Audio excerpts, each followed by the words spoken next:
Hey guys, what's up? Welcome once again to the Save Continue podcast. My name is Ryan Robinson. That's Tom Shelby. Hello, happy There's Easter. Shirley Howard. What's up? Late Easter. Every week we get together, we talk about video games, and we drink beers sometimes. How was everyone's Easter? It was excellent. Yeah? What about yours, Shirley? Alright. Cool. Well, I worked. So my Easter involved not any of the fun that Tom seemed to have. Tom came in with a new tattoo, so That's right. yeah. So he got new ink. Sweet. Got tatted Yeah, up. Let's do this. Yeah, you see? Yeah, I see that. Yeah. That means he killed a man. In bunny ears. Tom, what did you do today for your Easter? I just hung out with the family. Normal stuff. Yeah. Dyed eggs, ate food. Oh, your eggs had sparkles. They did. Yeah, that's it. Did you have an Easter egg hunt? Did you We participate? No, I did not participate. So you got no candy? Mm-mm. I got my kids' candy, you know. Sure. What's theirs is mine. Sure. You Dad bought it. tax. You ought to know. You bought it. That's right. Tom. Tell you what I did do today. What? Well, let's do trivia first. Sure. I Actually, I'm don't really know curious what about this you would trivia say. because I want to know why it is that you think I'll get this. I want to know what love is. In the video game for the PlayStation, Jammer Lammy, I'm not gonna get this. what's the name of the band? Oh, I think I can think of. I'm going to presume that the name of the band is the same as the name of the game. No. Mm-mm. I don't know. It's Milk something, right? Yeah, see? You know. It's you Milk know. something. Milk Mom, Milkman, Milk pop. Milk Babe, Milk Lamb, Milk sun. Black Milk Sun. Milk Won't can. you come? Okay. Milk can. Why did you think I was gonna know that? You almost did. Yeah. I've never played that game before though. You almost knew. Yeah. Yeah. You know, I absorb a lot of information in passing, so. Sure. So yeah. Today I finished up all the important endings for Nier Automata. How And do you then feel some. about it? And then And some. then some. Yeah, I think I'm at about 10-ish endings. I love it. It's a fantastic game. So is there more story for you to digest after what you've already done? There's quests that I have not done yet that I can go back and do. Right. It's made me want to play Nier Gestalt and Nier Replicant, which I had no desire to before. Mm. So I'll probably play those. When did those come out? Those are the last gen ones. Mm. Basically, we got Nier, which is Gestalt in Japan, right? Okay. Gestalt was released on 360. We never got Replicant, which was released on PS3. As far as you know, because you seem to have been looking into these quite a bit, Yeah. are they all about robots and stuff? Ribbits? There are androids in both, Mm. but the emphasis is not on androids or robots in the first Nier. Mm. When I was watching you play this last weekend, there was a lot of yelling. Mhm. A lot of people were upset about a lot of different things. Yeah. Um, Well, you watched me as I finished my first playthrough. okay. Yeah. That game looks really cool. It's excellent. It is very, very good. I was telling Chanae before you got here, so it's constantly changing genres. But towards the end of my third playthrough, visual novel, which I was not expecting at all. Mm. Yeah. People rarely are. Yeah. Actually, when I was looking at that game, I was like, this seems like this is an anime-ass video game. I feel like... I mean, it's Japanese, if that's what you mean. That's not what I mean. It had a lot of stuff going on, but one of the things that I can't get my mind around is you were telling me that the blindfolds that they wear are some kind of heads-up display. It's like a visor. Does it ever expound? Does it ever illustrate that for you, No. or is it just they just tell you that's what it is? Yeah. That game seems really weird, but it seems really fun. I don't the shoot 'em up aspect actually was like, actually, I was like, I bet they could make a really good shooter based on this, or like they just make a good shooter with this what they have here. Well, it's funny. I want to do an episode of procedural generation on this. We talk often about Jack of all trades, master of none, Yeah. and how I believe like games like Grand Theft Auto 5 has a little bit of everything, right? Yeah. There's driving, there's pool, there's tennis, there's shooting. Sure. It does a lot of things, but it does none of those things Very incredibly well. Yeah. There are other games that do everything that game does better. Yeah. You know? Because of their focus. Right, exactly. And Automata tries to do a lot of different things as well, but I feel like the individual parts of that game could be their own game and do quite well. Yeah. Yeah. Well, that's what I was saying was that those shoot 'em up levels that I'd see you play. I was like, this could be a whole game. Right. Do you think that maybe it has to do with the format, the fact that like Nier is like meant to go from genre to genre, and that's like how it's supposed to be? Well, things like Grand Theft Auto, it's supposed to be just kind of an all-encompassing game, and like I guess like Yeah, I mean, Grand Theft Auto is certainly not meant to have as much focus. Sure, it's supposed to be go do what you want, and they're very largely successful at that. But just if you pick it apart, if you break down each individual part, there are plenty of games that do driving better, plenty of games that do shooting better. I guess it does open world better than most, but And I wouldn't even say that's true anymore. No, not anymore. But But like the thing about Nier is, and this is a passive observation because I've never actually had my hands on the controller with that game before. Sure. But every time I see that I'm watching you play and you're switching genres, every single time that happens, like for example, I could see you like being like, oh, it's another shooter level. And I think a lot of Nier fans, Drakengard fans, probably feel that way. Like a lot of Drakengard fans have voiced the fact that they don't care for the 9S playthrough because it is a heavy emphasis on that shooting part. Right. Which that's not what they're used to. Right. There is some of that in the first Nier. Well, it's like when you're playing a game and like the mechanics change to like do a specific thing, right? Mm-hmm. And it's like, well, for example, like the mechanics change because you're gonna hack into a computer or something, Right. and then you're like, shit, I gotta do this hacking minigame again. I really don't want to do this because it's tedious and it's not fun. Mm-hmm. Whereas when I watched you play Nier, every time like you were fully engaged regardless of what you seem to be doing. But I like that genre, Yeah. Whereas a lot of Because what I'm saying is it could have been like bad shooter levels. Right, It could have right, been right. bad hacking minigame, yeah, no, I agree. Yeah, I don't know. It's fantastic. I think everybody should play it. Did you get any of that DLC? I did not, but I plan to. And like, it's not important. Like, it's not story-driven DLC. Because or it's anything all like that. like fighting arenas and stuff. Yeah, but at this point, I just want any excuse to keep playing it. Sure. Sure. I'm to the point now where like I went through Shadow of the Colossus, did like everything you can possibly do in that, Right. And I went found all the goats. going through Nier and doing damn near everything you can do in that. Although oddly enough, much like Shadow of the Colossus, there was an article that went up last month that Yoko Taro says that there are secrets in the game that people still haven't found, but I'm not going to be the one to search for them and find them. Right. But like I'm getting to the point where I played 2 games back to back to completion.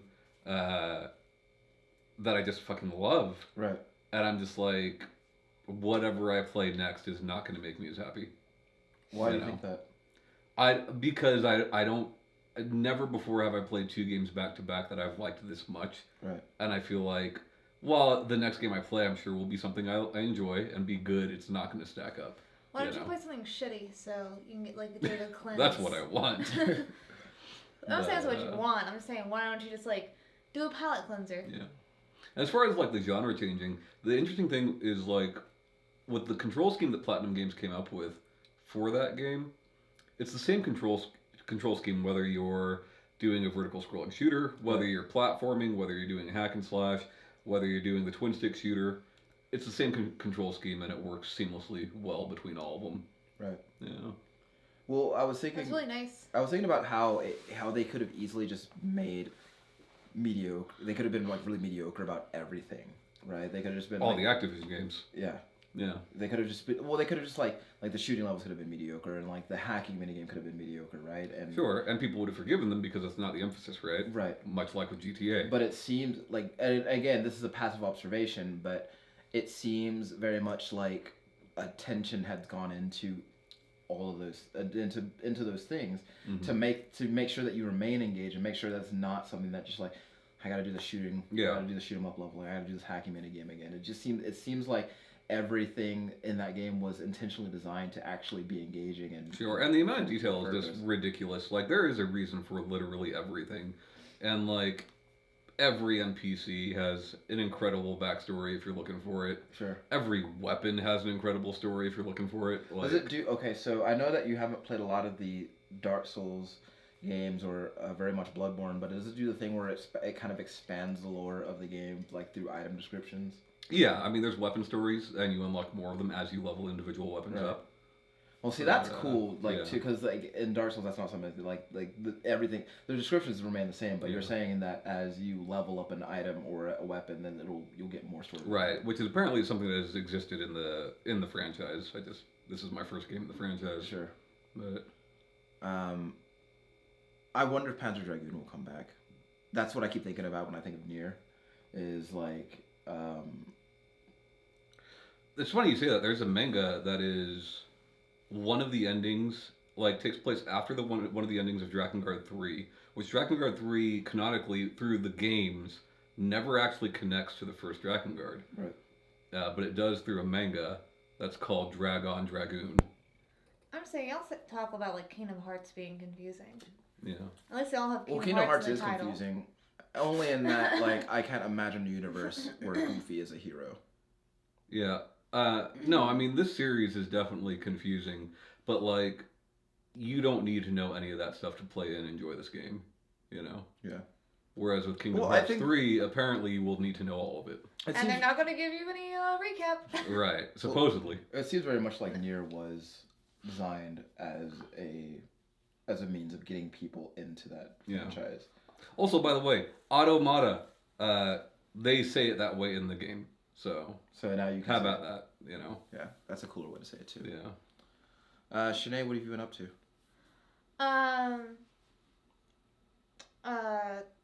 Work. Okay. Not sleeping. Okay. How are those things going for you? Oh, not good. Not good. Yeah. Which one is going better? Not sleeping. Cool. Wait, not sleeping? Yeah. Like as in Not sleeping is going well for you. Oh, no. I'm just better at it than going to work. Sure. Yeah, I've been playing still Kingdom Hearts 2. Yeah, I'm coming up to some things that I forgot that I didn't like about the game. Like Haley Joel Osment? Nah, he's cool. Okay. He is cool. He seems like a cool guy. But then last week, Tom suggested a Tomy that was coming out on the Switch, so... For no other reason than it was Natomi on the Switch. What was it called? Well, there's other Tomys on the Switch. Yeah. The Charming Empire. But when I see Natomi with that price tag, I'm like, man, this must be good. What's the price tag? $30, I think. Wow. I think it was 25. Something like that. Well, like, talking to Shanae, I wanted to play Root Letter with her, which is a $60 PS4 Natomi. I mean, that's not a cheap date. Yeah. So. Yeah, it's been... I've played, like, other Tomys in this price range. Yeah, no, I've been having fun with it, though. It was originally a mobile game, so there's some, like, when it's transferred over, you can just tell that it's a mobile game. Sure. But it's still, like, a good one. But the paywall's been stripped out. Yeah, it's basically... Because you're already paying for it. Right. Yeah. Yeah, I like it. I've really been really utilizing the my Switch on the handheld versus TV a lot more than I have any of the other Switch games I've been playing. I mean, that genre seems very suitable for handheld. Well, yeah, and it also used to be a mobile game, so it's just like... Because you want to play it in bed so you feel like the boyfriends are in bed with you. Only way you can play Vos. In the bubble bath. Sure. Yeah. No, it's like... Since if you dropped your Switch... I was just thinking about that. It's like bloop. Oh, man, I'd laugh so hard. Oh. Sada. Anyways. What? That was the name of one of the boyfriends. Oh. Anyway, yeah, so it's been fun, because, like, it's a reading, there's not a there's not a lot of voice acting. I think there's actually some pretty good voice acting for it. But like because it's a lot of reading, like I'll play it while I'm like cooking or like getting other stuff done, and it's like pretty easy or like getting ready. So like I'll just like get off the dock and be like, oh, I need to start getting ready for work and Sure. all Does that. Brito jazz. ever get jealous of the fake boyfriends? No, I wondered that. I actually, when I first, Like, that guy's not so cool. Have you ever looked at him and said, "Why can't you be like this?" Berto actually bought. No, Berto actually bought it for me because I lost my. He wanted you to get off his back. No, I lost my debit card again. I was saying your head's getting cut off a little bit. Oh You yeah. lost your debit card again. Again. So yes. he bought you a boyfriend. So I'm getting a new debit card and so I don't have one right now. So So he bought it for you only because you couldn't buy it for yourself at the time. Yeah, I was like, hey, can you buy it? And I just give you the cash right now for it. And because all I have is cash right now. I would have said no. And he was like, no, you don't. And he just said I didn't have to pay him back, so he bought it for me. But yeah, so since he bought it, I was like, Berto, pick out my first boyfriend. So I gave him the rundown of each of the guys, like kind of generally who they are. And he was just like, that one, shut up. Yeah. We was playing PUBG, so he just like moved an earphone and just like. Huh? He was just like, yeah. He was like, yeah. So of course he picked the one with the cool colors and like was wearing the gray clothes. Sure. But yeah. So then there's Gray a part where clothes? gray, like he likes Green just like dust. he likes monotone stuff. Anyways, so there's a scene though where that boyfriend's like has like one of your hand like it's a picture. It has one of your like arms like in his hand, Okay. and he's like obviously yelling at the character. Like And yelling at you with Yeah. your with, like holding your arm. Like this, Yeah. Ryan. No, that's not okay. That's not okay. Well, just like what. Anyways, so that's just what the still scene is, because there's a lot of like CGs where it's just like still scenes Okay. of like a whole like speech thing, Right. and they're normally like just like a lot better Did I hurt drawn you just then? than other ones. Anyways, so I was like I like started yelling at Berto. I was like, Berto, and he's just like, what? I was like, why did you pick this obvious abuser? And Yeah. like, and he was like, I didn't know. So then I've just been giving him grief for picking out bad boyfriends for me. Sure. So. It's very much a never mind. This is the one you were drawn to? Yeah, I was Yeah. giving him shit for the boyfriend he picked. Sure. Well, the other one he wanted me to pick was my brother. So Gross. yeah, seriously. Wait, what do you mean your brother? Oh, you're in the You know what a game. brother is, right? I know. Yeah. And so he had a picture with a bunch of boys, Right. and your brother is part of that picture. So he's like, oh, either this guy or this guy. And I was like, well, that one. Does the game let you pick him? Yes. Yeah, it does. My But, brother like- and me. I don't think it's a You're not old enough to get that reference. I don't think it's a romantic interest. I haven't done it yet. It's when I was looking at suggested play order, because I don't like when a lot of it tells me if you play them in a certain order, other stories will get ruined for you. Sure. So they're like every forum I would go to, they always just like have like suggested like playthrough. Yeah. So everyone suggested his last because like he's the emperor of the nation you're at, and he's Your brother is? Yeah. Okay. You're a princess. Okay. My charming empire. Hello. You're a princess. But yeah, so Well, I don't Emperor's think not it's a princess. from what I've gathered, I don't think it's a romantic Palpatine. route, Right. but I think that you find out about like political like things going on in his route, and it kind of ties all the other stories together. That's cool. I'd like to play an Atomi with politics. There's so many of them because princesses and like having to get married, for stability and all that jazz. Croiler Sigma has a lot of politics. Yeah. It's like, Ryan, what have you been playing? Well, I have been playing. Actually, I've been playing a fair amount of Killing Floor 2 lately. Nice. You liking the endless mode? Yeah, I am. It's actually cool because, all right. So for those of you who have played Killing Floor, there's a boss in those games called the Patriarch. Mm-hmm. Daddy. Do you fight the patriarchy? No, you don't fight the patriarchy, but well, I guess it depends on how you personify that, but no, but like how in the regular base game, like it was that disembodied voice of a French lady that would Yeah. between rounds That we turned off. Yeah, so in the endless mode, the patriarch is the one who Oh, that's says all the stuff. awesome. So he says different stuff and it's just him saying different things and it's Rare, even with a heavily supported game, to get new lines of dialogue. yeah. So and it took me a while. Is it the same actor? Yeah. Yeah. Yeah. Well, No, it's a wildly different actor. At least it sounds It like happens. But they added new weapons, a couple of new maps. One of them made by Tripwire, and another one was a community map. Yeah. But yeah, it is a lot of fun. But then I've also been kind of splitting my time between that and Vermintide 2, which I'm still garbage at, because You gotta grind it out. well, but what I don't, I guess what I'm trying to understand is that and I don't know if this was the case in Vermintide 1, and I don't know what the emphasis on ranged combat was in Vermintide 1, but Pretty heavy. okay, so there are I mean, more melee, but okay, so that's still the same here. So yeah. every character seems to me to boil down to just the the melee weapons, they differ from character to character, but it all just seems to boil down to the basically the same experience regardless of the character you choose, except if you're choosing the magic casting lady. But Yeah. if you're choosing the archer elf lady or the dwarf guy with the crossbow, Mhm. or the other two, eventually run out of ammo, and then the whole thing just becomes just wading through seas of whatever you want to call them. They're not Ratmen, all of them. Might just be because you're early in game. I'm not Maybe. positive. Would you call them all Vermin, though? With Vermintide 1, They I are. played on, I mean, Yeah, I don't remember what they called the class, but Ranger, right? sure. And, man, specifically in the first Vermintide, you're using that bow and arrow like a machine gun. Yeah. And I rarely ran out of ammunition, you know? Yeah, so and throughout the maps, you do find stashes to replenish your ammunition and everything. But there are so many enemies that you will quickly run out of ammo. Yeah. And then you're relying on your melee weapon. The thing, and I don't know if this was a thing in Vermintide 1. I don't know how much of it you played, but every class has a subclass that is apparently functionally different.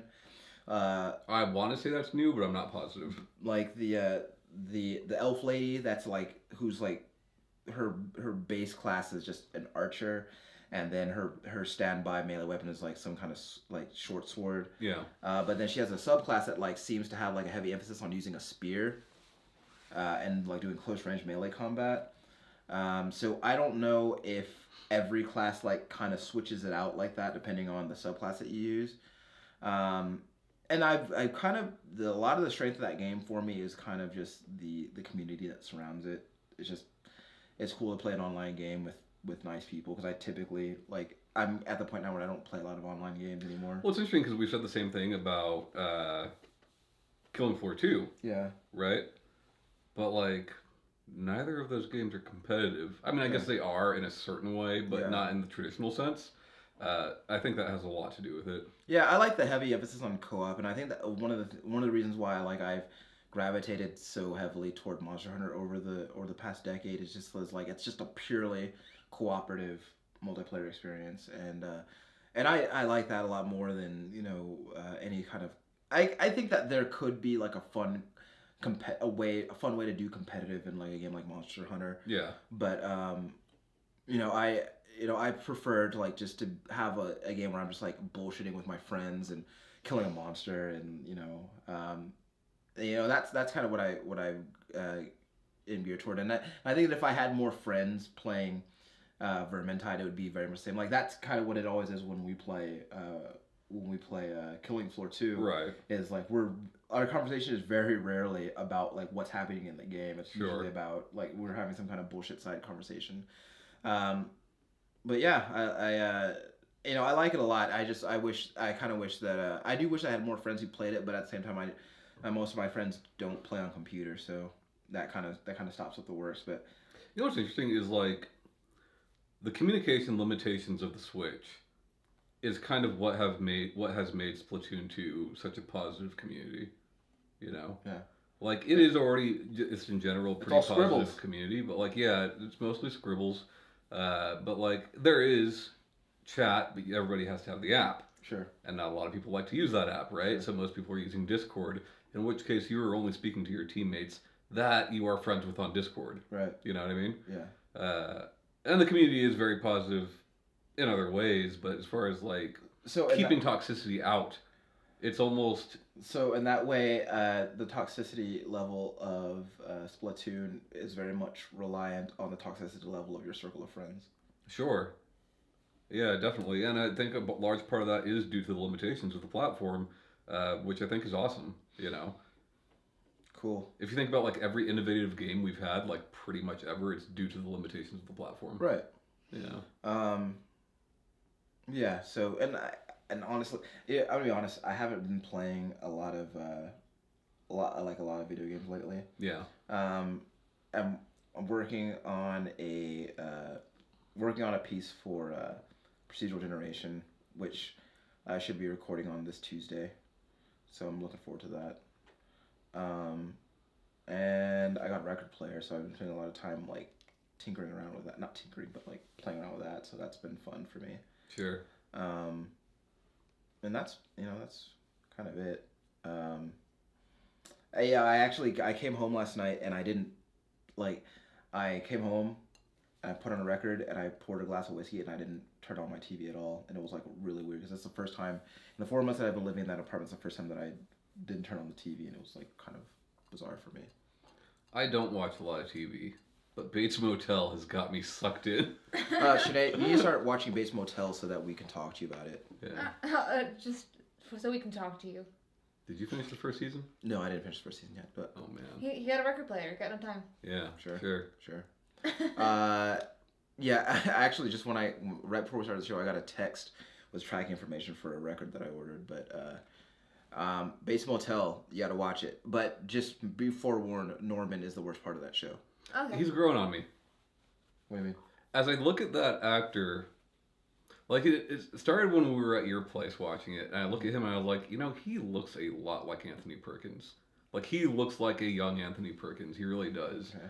And as you start watching the show and paying attention to his mannerisms and the way he speaks and the words he chooses, it is very much how Hitchcock wrote that character. Right. You know.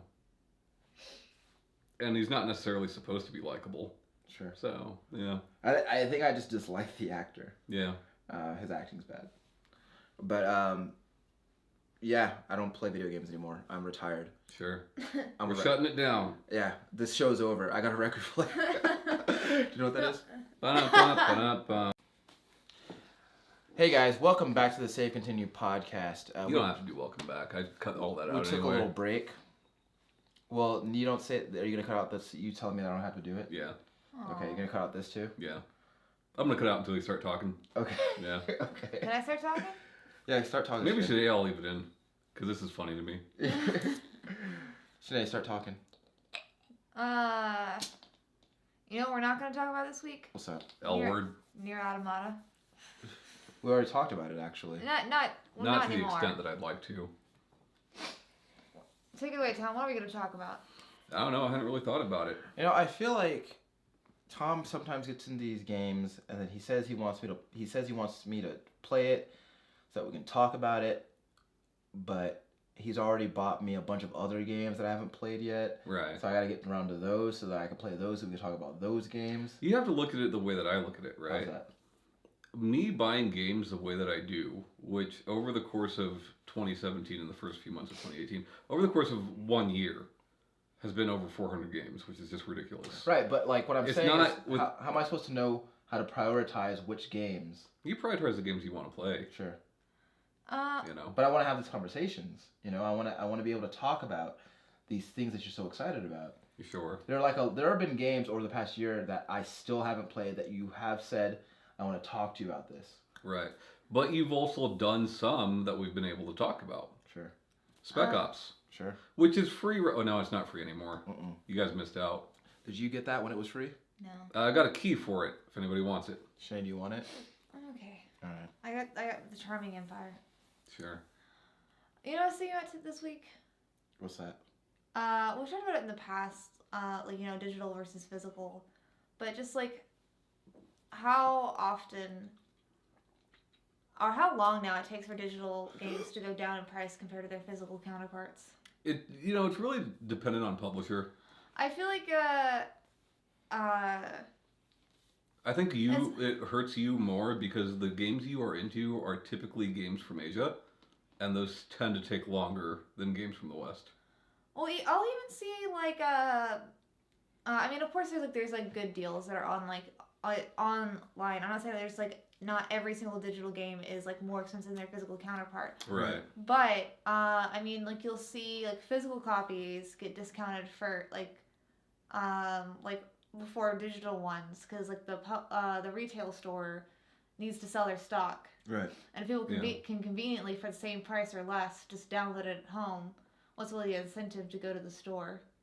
Yeah, well, it's funny. Ryan and I have talked about this a bit. We actually talked about it this last week. A lot of people don't realize that if a publisher, this is why I get pissed when people announce this game shipped this much, right? Because if GameStop has this many copies of Game X and they don't sell, then GameStop has two choices. They can either discount the price and take a loss, or they can sell it back to the publisher, which by law, that publisher has to buy those games back.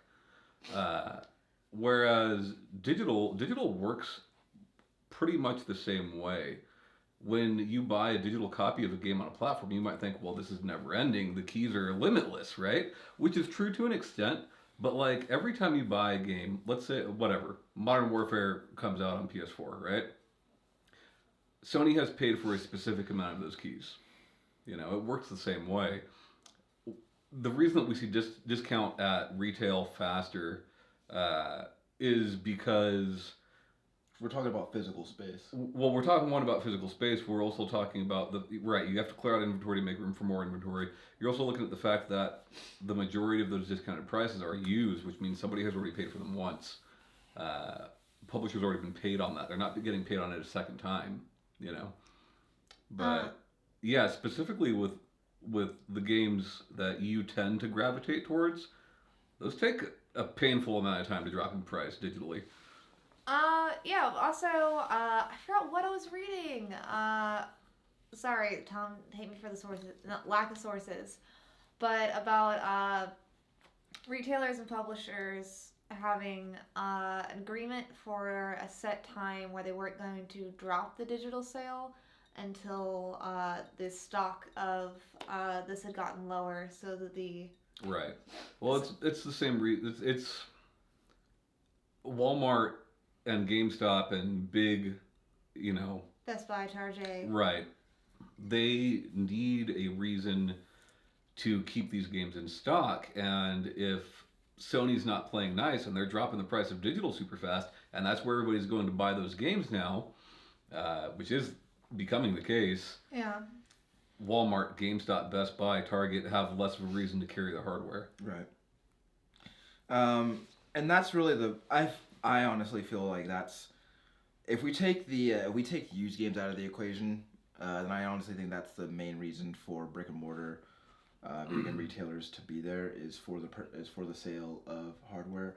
Because I'd like to see specifically with GameStop where they're making most of their money, whether it's because at this point you go into GameStop and it's not what it was 10 years ago, right? It's like a GameStop and a Spencer's combined. How much do you think? Yeah, it's ThinkGeek. Right, exactly. Are they making more off of merch than they are off of? Well, even software? So, if we're talking about used hardware versus used software, and I'm thinking about how much are they making off of used hardware?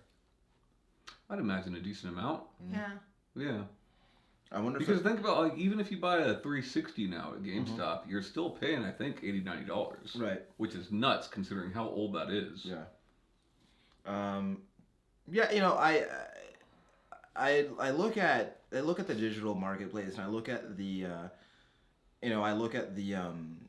Snake's pulling it up now. The brick and mortar retailers and a lot of times you'll see people who game primarily on consoles saying, man, I wish that PSN or Xbox Live had sales with a frequency that Steam does, which that would be great, but the reality for PC is different now than it was 10 years ago, right?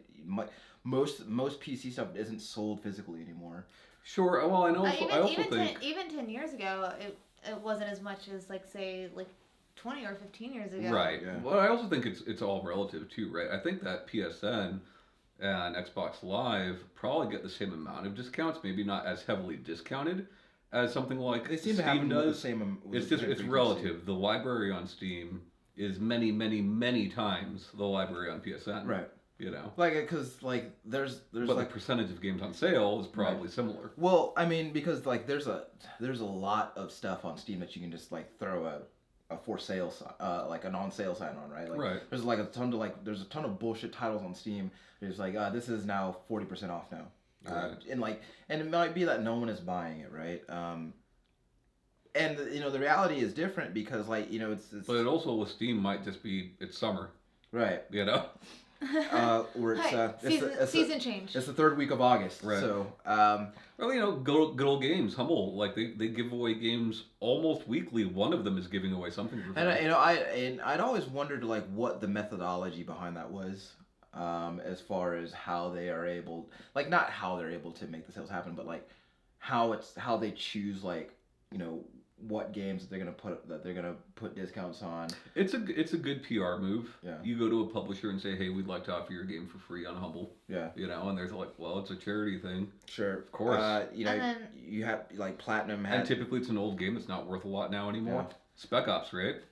Well, you have publishers offering like huge chunks of their libraries on sale or like at a huge discount on Humble, and it is a good PR. Like have your name on the front page of a charity Especially website. with the IGN acquisition. Yeah. Like they can afford more. Sure. They can afford to take a loss more so than Humble could be, previously. Right. But there's also like the thought process of when it comes to sales and marketing and stuff like that, to give some for free to create more of a fan base, so then you can offer more products. Sure. And not to mention, you offer a game for free, people are going to the site. And if they're going to the site, they're seeing your other games. Yeah.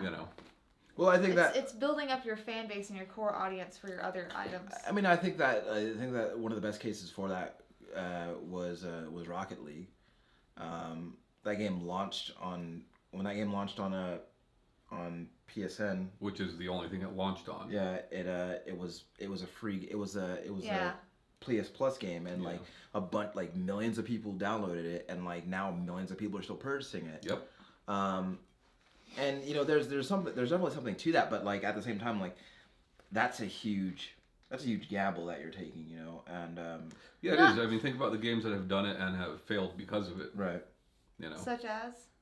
Such as most of what Santa Monica Studios published last year, which is a Sony-owned studio.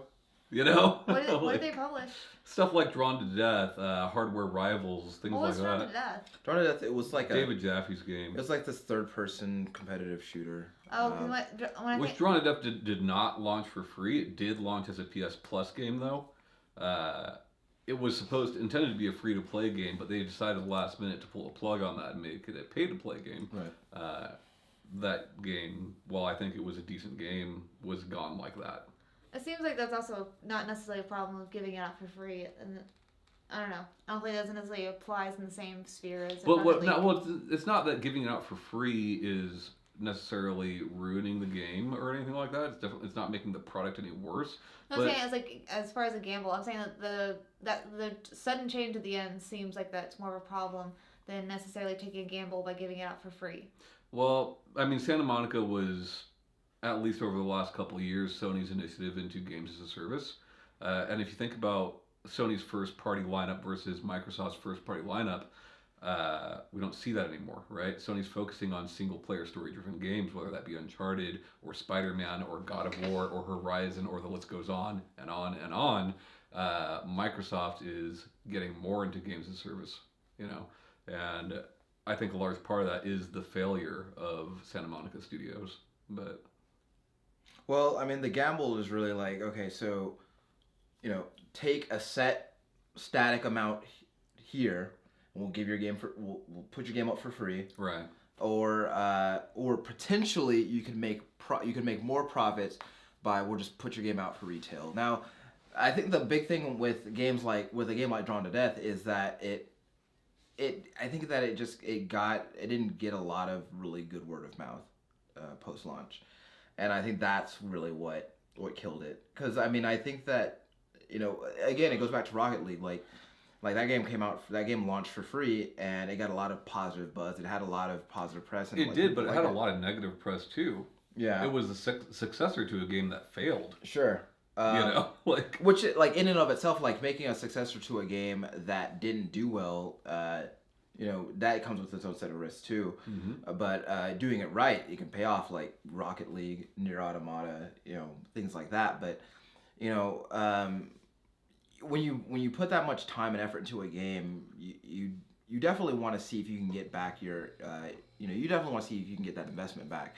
And sometimes going free is a way to kind of serve as like a catalyst to that, like in the case of Rocket League, or it could serve as a means of getting it into a bunch of people's hands at once, and then how you have even more people who just happen not to like it, and then that discourages other people from. I really do wonder with Rocket League though, because like Rocket League seems like the Blair Witch of movies.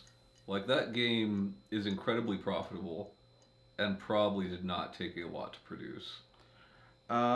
See, there's also, like, if you get, like, a set amount, like, here's this for that. That is... well, there's an appeal to that kind of safety, I think.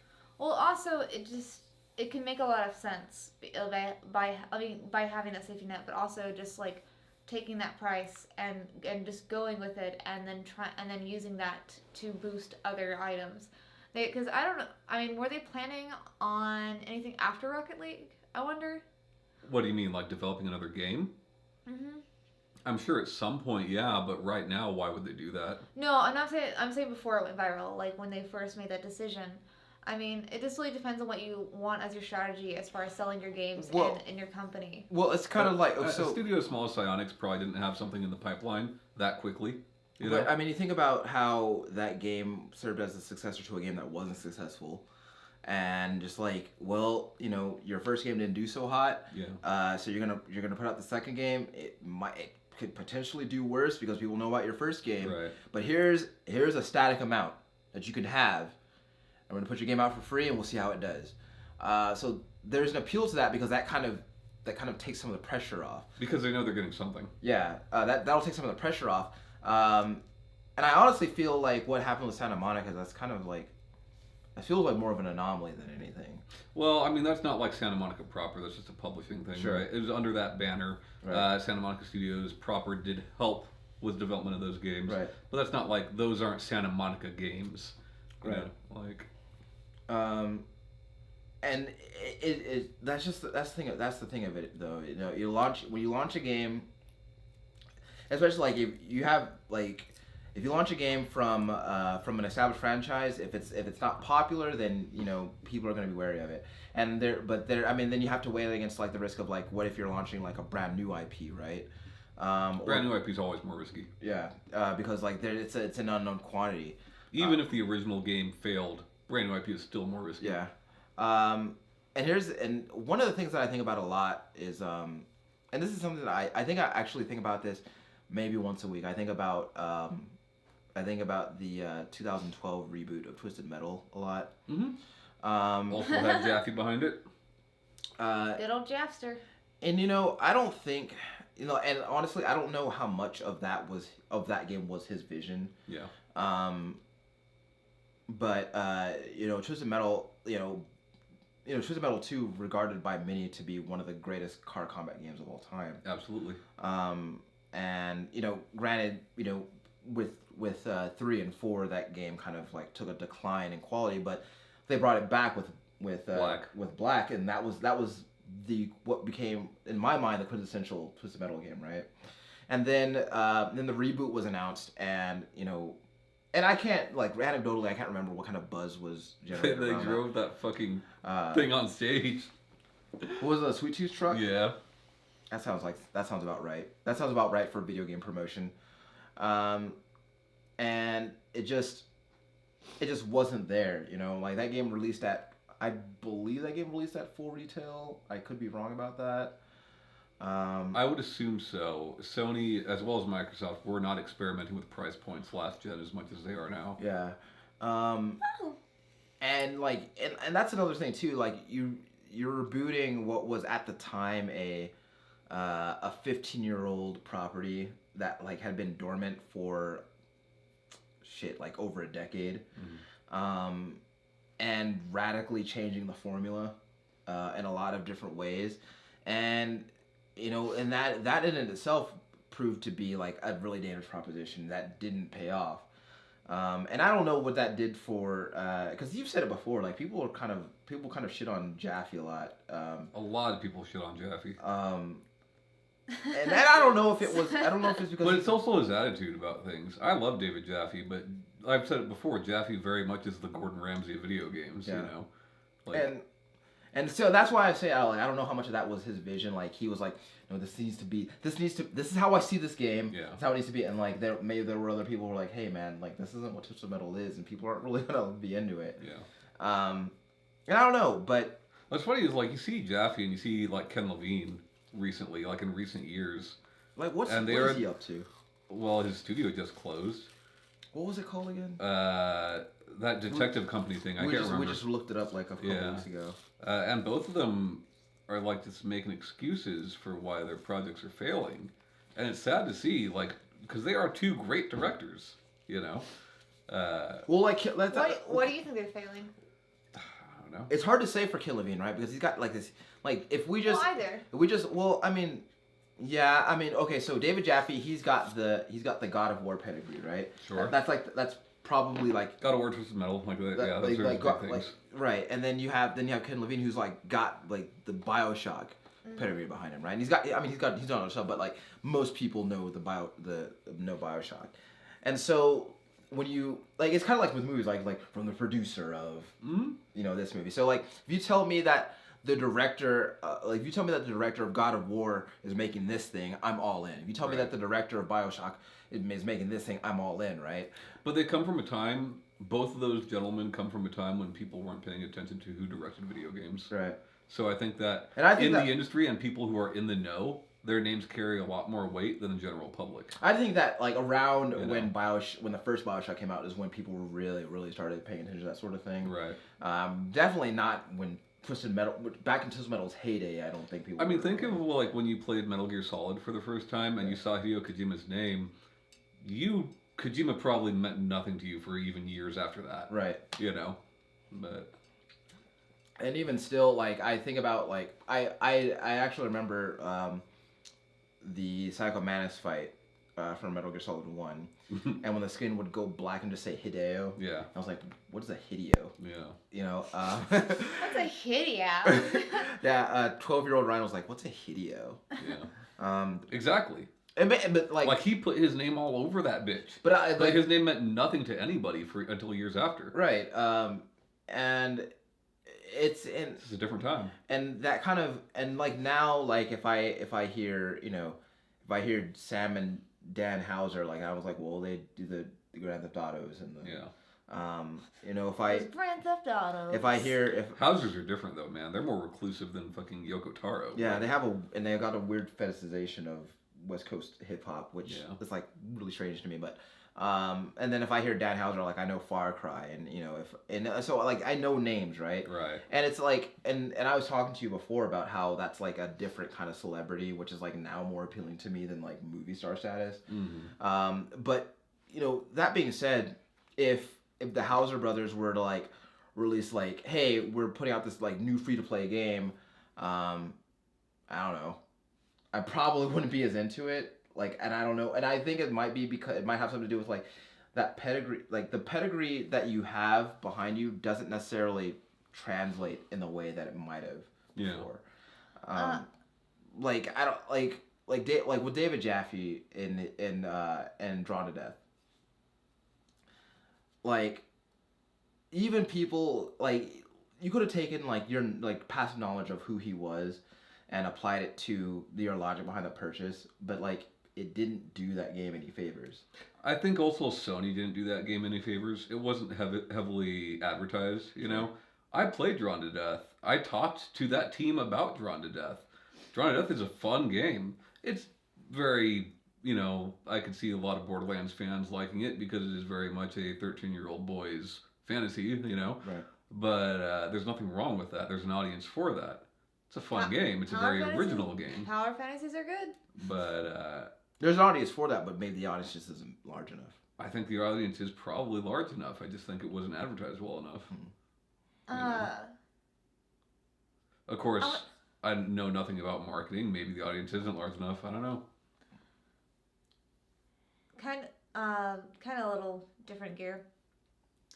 So with like just to preface it, so like with like makeup, there's like on YouTube there's like beauty influencers. Correct. That have like large followings, and they'll get like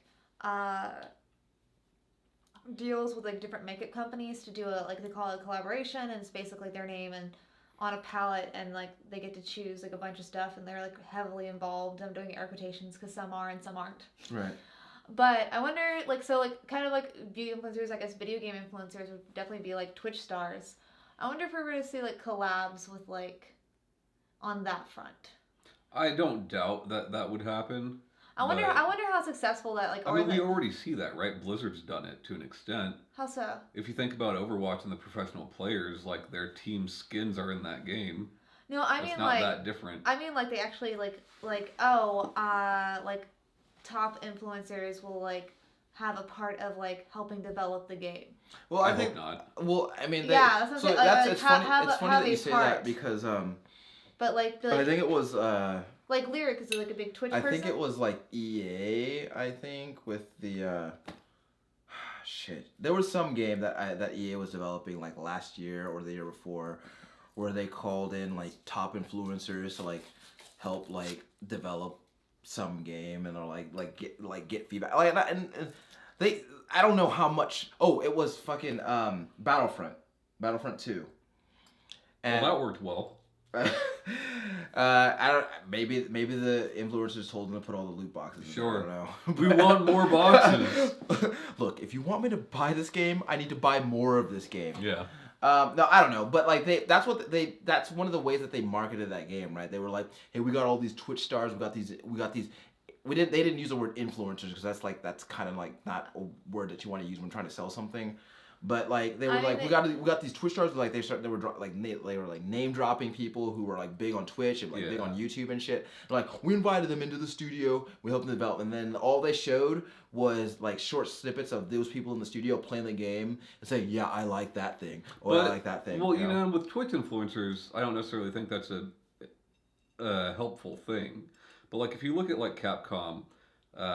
And Blizzard for that matter, Capcom is very good about bringing in FGC to help with development of those fighting games, and they need them. They need those professional players to tell them, hey, this is broken, this isn't balanced. Well, I think that in the fighting game scene, like, and correct me if I'm wrong. I say fighting game seems like exactly what I was thinking. I was like, about having those developers, I didn't realize that they did that. Yeah, well, Capcom specifically does it. Well, no, yeah, I didn't know that they did. I found that pretty interesting. Like, I was thinking, like, somebody, like, with the following of, say, like, Lyric, that, like, maybe all they play is first-person shooters. Yeah. So the next Call of Duty game, they, like, say that, like, that person existed, and they have, like, that person go in and weigh in during development before it's made. And I think that's a good idea, but I think a company like Sledgehammer would be more likely to bring in somebody like Optic Scumpy or something like that, like a professional player, not and that guy does Twitch and he does YouTube, but I think they're more likely to bring in a pro than some guy who has a lot of views. So, like, correct me if I'm wrong, because you're more engaged with, or you consume more content involving the fighting game community than I do. But as far as things like Evo, like I feel like Evo is probably like a very powerful marketing tool for any like big fighting game. Absolutely, it's on ESPN now. So like bringing in pros, like definitely it benefits you in a very tangible way to help balance the game. And I don't know, and it makes me like you saying that tells like because basically what you're telling me is that that they bring these pros to help them balance the game and make sure that the game would in theory be successful on a competitive stage. Right. Which makes me wonder, like, did they do that with what the hell happened with Infinite? Yeah. Because I feel like I day think one, Infinite someone was, would've I seen think Infinite was a very rushed game. I Yeah. think that's very apparent. Yeah. But But it's like it's even it's the funny the really cool thing about what you said as far as balancing is concerned is like I don't know shit about Street Fighter. okay. But I can tell from from kind of more of a pedestrian point of view that that game is balanced. Yeah, I mean, no fighting game is perfect, right? Right. They're not, but like And the larger the roster is, the harder that becomes. you can tell which ones are the worst games, and some of those have been Capcom games. Yeah. You know, Marvel vs. Capcom 3, Colossus is like very well known. Yeah. You know, even Street Fighter 5 during it before it was patched, you went online and all you saw was Rashid. Yeah. You know. Pokken. What was going on, Pokken? Oh, there's like it's really unbalanced in a lot of ways. Do you think does Namco do the same?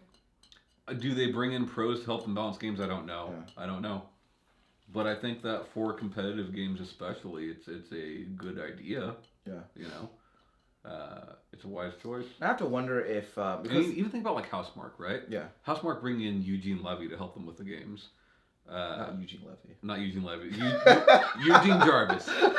Different Eugene. That's the second time you've made that Yeah. mistake. Bringing in Eugene Jarvis to help them with the games. Right.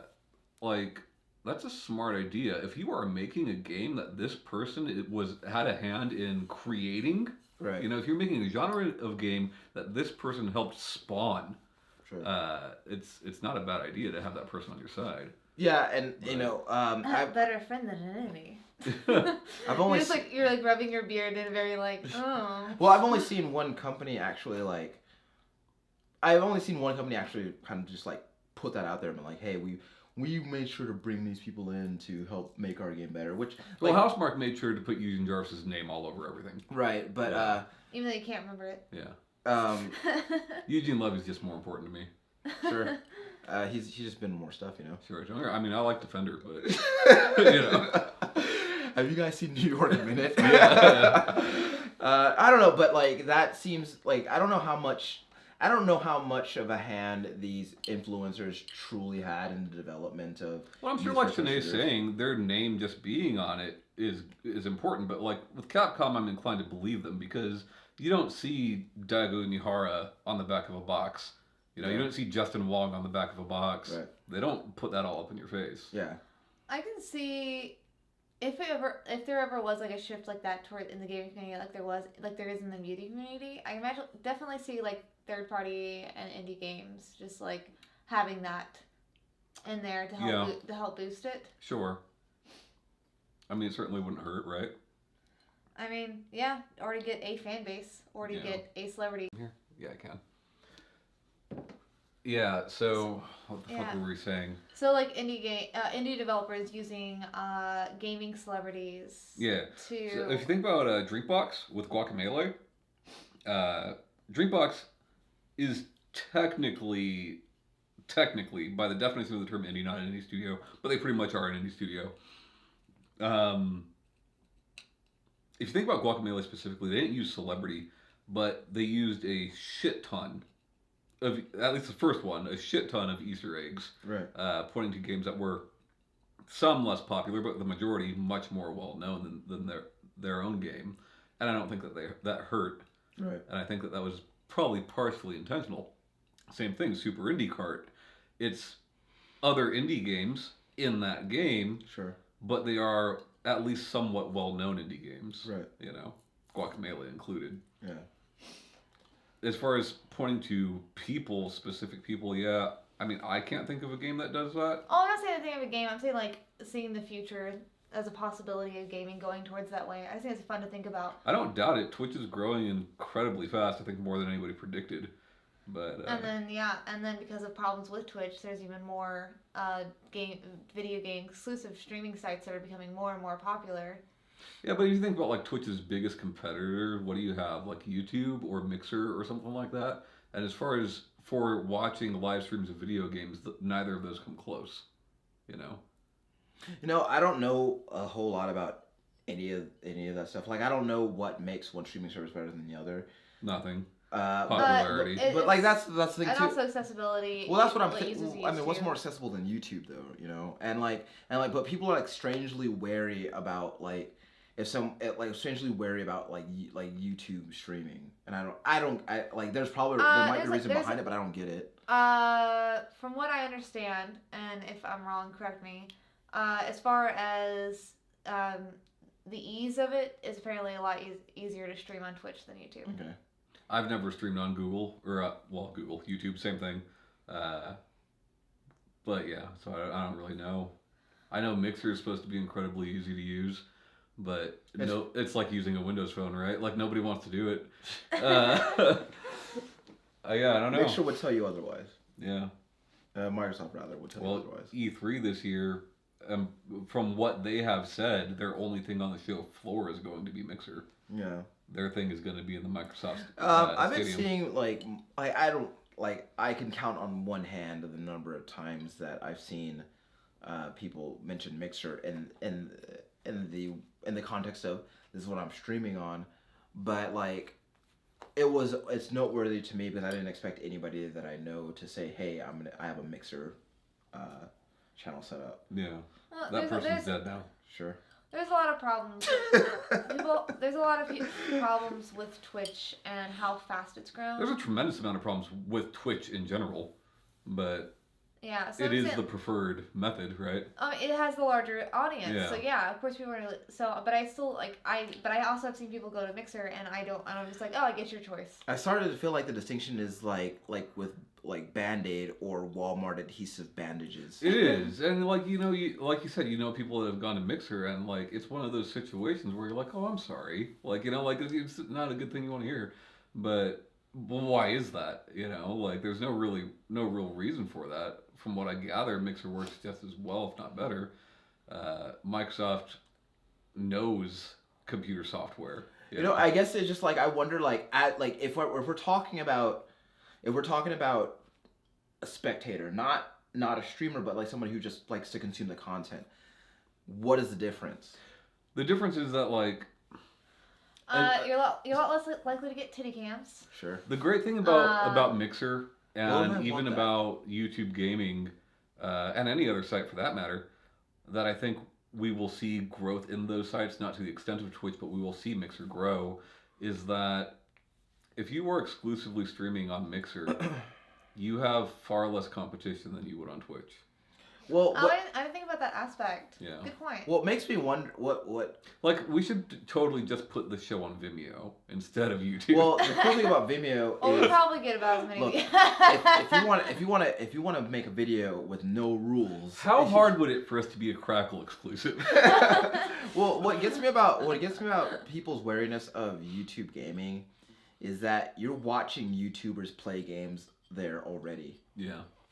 A lot of people are, but a lot of people aren't. Like, so many people want that live. But like Yeah. I'm talking about like Because people who the audience interaction. like they will go to YouTube to watch the pre-recorded stuff, Right. but they won't stay there to watch the live stuff. And I guess I don't understand that. And I have, if it's somebody who I just happen to watch their content on YouTube. Yeah. But I mean, it's rare. we think about like I'd be lying if I didn't watch more live gameplay on Twitch. because we think that's like where I also go. think about like when we would tune in for E3 shows, right? Yeah.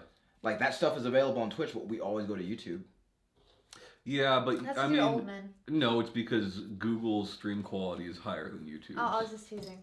But Google stream quality is higher than what? their stream quality, the quality of Google stream is higher than that of not YouTube, of Twitch. Amazon Twitch. Right. Yeah. I don't know. It just makes sense to like if I can get everything, if I get what I'm looking for in the same place. Yeah. Like, and I'm not saying that like because I don't know like where Twitch streamers are streaming. I don't know if they're doing more than one. I don't know if it's possible to do more than one streaming service. It is. A lot of people do 3 of them at once. You know, But if I'm already on YouTube watching one of their old videos, then why don't I just stay on YouTube to watch the video that they're doing right now? Yeah. I don't get it. And that's probably why I'm not internet famous. But Not yet. sure. I mean, there's somebody in the Ukraine that likes us. So That's true. But I don't know. I never understood I feel like, excuse me. Not now, since Check It Out's dead, by the way. if you're an audio listener, check it out's dead. Sorry, we're replacing it. We're growing. We didn't we're really set changing. it. We didn't. Our audio tanked this week, and the only difference that I could see is that check it out was no longer a thing. I mean, I'm not a correlation Yeah. equals causation kind of person, but like, Sure. it seems too much of a So it coincidence. seems like people really like to check it out. At least the audio listeners did. Also, I mean, since we are focusing on video more. It's the funny thing about Check It Out is that like, the funny thing about Check It Out to me is that like, every evolution of Check It Out was to make it more visual. And that's not my problem with Check It Out is that I wanted to do something that was more creatively fulfilling, and Check It Out, at least for me, I won't speak, on your guys' behalf, but at least for me, I found myself putting less and less effort into it. Yeah. And I feel like it was the same from you guys. well, it was. I yeah. think that when it gets to the point where that becomes apparent, then when it gets to the point where that starts to become apparent, then that means that like. Can I stop watching the video games? Sorry, I'm also trying not to laugh because every time I'll say a parent, I just want to be like, and a child. Why are you so weird? I hate you. I'm so tired. Like I'm so tired. Okay, so I gave you coffee. Off camera, I came to Shanae's defense because she was getting verbally beat up, and now I'm finding it really hard to do that.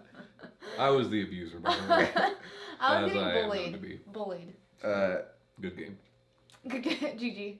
Yeah. Yeah, I don't know. I think when that becomes obvious, is this like then maybe we shouldn't do that anymore. Yeah, and I think it's. My whole thing is like I'm not bringing Check It Out back just because you like it. I'm sorry. But I also think sure. I also think it's funny that me and him both when we got here relatively soon after we got here, we both were like, Tom, we have this idea for, yeah. For procedural generation, right? And I like I was that. about to want switch it it to and be- I stopped myself. I want some outlet for the community to contribute as much or as little as they want to, and for us to have some, like I said, just be more creative. And also We aired our first scripted thing last week. It did quite well on YouTube. It did very poorly. I didn't say this. But- I didn't say this to Tom. I told him that his script was great because I thought it was. But what I didn't mention is that I think he has a great voice for narration. And I don't think that he realizes that, but he does. But I think both of you have really good voices. I appreciate both of them. They're Both of pleasing. your voices hurt my ears. I feel like they're bleeding when you guys speak. I get that a lot. And I would like you to shut up now. Okay. But no, I want us to all be able to do But what also, we want. we want people to send us stuff. Like Right. if you just want to like put it out there and. Well, like, I think that. It's good we got onto this. It's good we got onto I think that Tom, you kind of hit the nail on the head a moment ago when you said we're not bringing Check It Out back just because you like it. Right. Because we very much had from the day one, we said that we wanted this to be a show that we wanted to make, Right. and not a show that we just thought people would watch. Because that's a really quick way to find yourself like just going through the motions and not having a good time. Well, I mean, we don't. It's no secret we don't get paid for this. No, we don't. Why are we going to do something we don't want to do? I think. You know? I think from the. I think it's quite apparent. Yeah. Except for from UEP Systems. Right. We are sponsored by UEP. Yeah. And they're not. Creators of Cool Borders too. They're not in a position to say otherwise. So yeah. If they wanted to bring us to court, I will be very surprised. But they won't. So. Moral court. Yeah. But no, like, yeah, I think like there will be game recommendations on there. I'm sure there will be. You know. Yeah. But also that kind of segues to something. Ryan, me and Tommy already agreed on this, so we're telling you about this now. Okay. You're off the show. Goodbye. Yeah. The stamp. At the end of shows now, I'm going to ask you guys. Oh, yeah, right. A simple question. We're trying it out, Shanae. We're trying it That out. means lasting forever. This is called a pilot program. You know what a pilot program is? Yeah, God damn it! Let me just You got one chance. Don't fuck it up. Let me finish. Okay. She's- We don't do let me finish anymore. But so we don't have to shut up. also, you did not win trivia. Yeah. Technically, I won Some trivia. biased So can I finish? Some biased ass trivia. Okay. He almost got it. Milk. I milk know babes. he did because you said Milk before the show duds. Ryan would probably get this. I said I think he had a chance. Anyway, you knew I did not. Anyways. I don't know how much Jammer Lammy you love. So what I want to do. You're not allowed to have Blue Moon anymore. Sure. I just need more sleep. I need a lot of things actually. Finish your thought, Shanae. So it's finishing said. Okay. So what I'm gonna do is near the end of the show, I'm gonna ask you guys a opinion question. Okay. Have at it. And it's gonna be normally just a short answer. I don't need you to expand upon it more than a minute. Okay. And You know then I'm gonna. Sure. I feel like it's more gonna be Ryan than you, to be honest. Why? Because you do it. Anyways. Because I do it. All right, go ahead. Anyways, and then next week in the beginning of the show, I'm gonna ask the question again and see if your You mean opinion, instead of trivia? I like segments. No, in addition to trivia. in addition, and see if your opinion has changed. And if not, cool. And if so, why has it changed? That's Okay. all. Just a quick thing. So, So. real quick, who do you think is the best? I guess best second player, side character, little brother in video games. Mike Hagar. Okay. It could be Luigi or Waluigi. What do you mean, like literally a second player is controlling that person? Like you're gonna do co-op and like it's in the story. Oh. That person like matters a lot. Earl.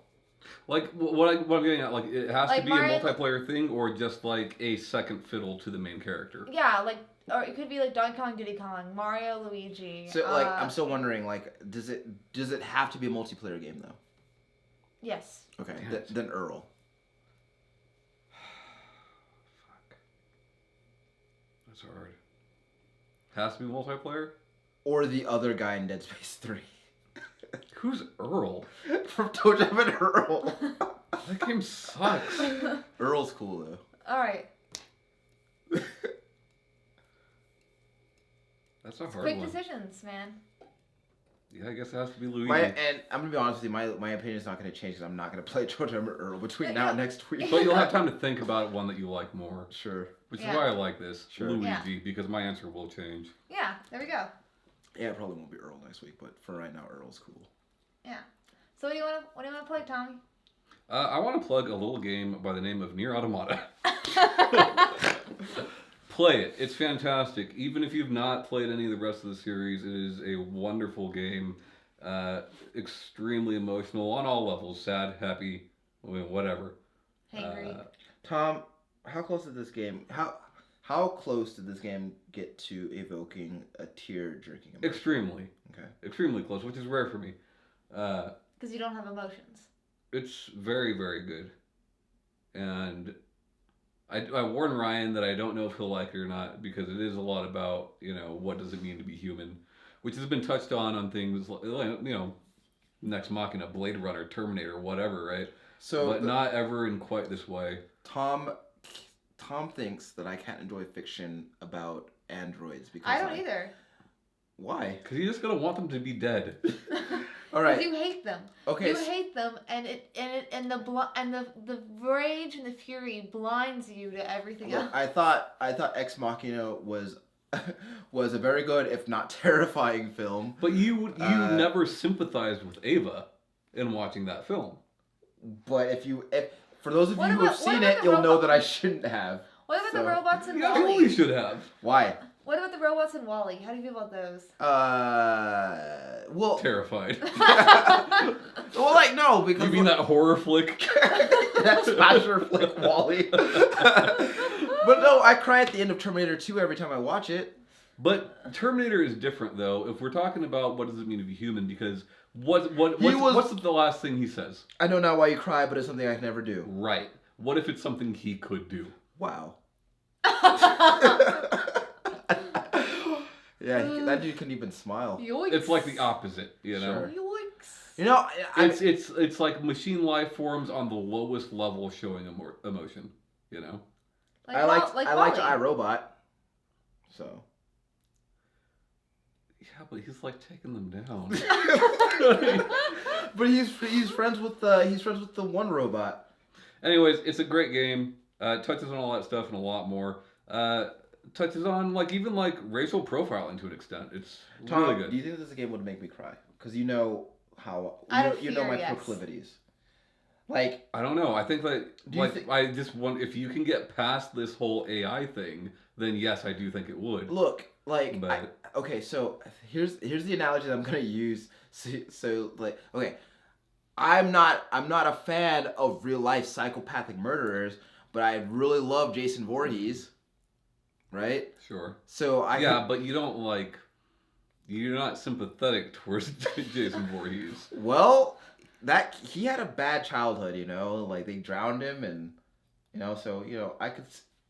I'm not gonna say that, but I can see why he does what he does. Kill for mother.